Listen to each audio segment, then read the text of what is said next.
कौनी गाली हेलला मैया कौन गाली निकलला है पीठिया ओढ़निया मैया कहाँ छोड़ ले आयला है पीठिया ओढ़निया मैया कहाँ छोड़ ले आयला है। पूरब गाली है लेली सेविका पश्चिम गाली निकलली है पीठिया ओढ़निया सेविका मंदिर छोड़ ले आईली है पीठिया ओढ़निया सेविका मंदिर छोड़ ले आईली है। आवे के तो अला मैया बड़ी बेसकैला है सीरा के सिंदूलवा मैया अमर कैले जइहा है गोदी के बालकवा मैया अमर कैले जइहा है।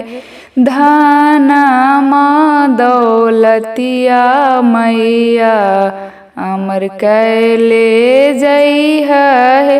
कौनी गाली हेलला मैया कौनी गाली निकलला है पीठिया ओढ़निया मैया कहाँ छोड़ ले आयला है पीठिया ओढ़निया मैया कहाँ छोड़ ले आयला है।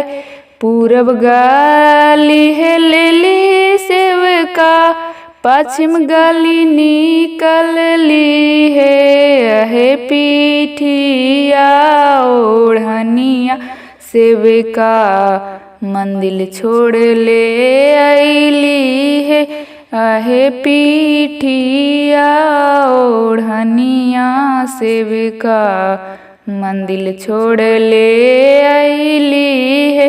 आवे के तो अला मैया बड़ी बेसकैला है घर परिवरवा मैया अमर कैले जइहा है गाँवा जेवरवा मैया अमर कैले जइहा है।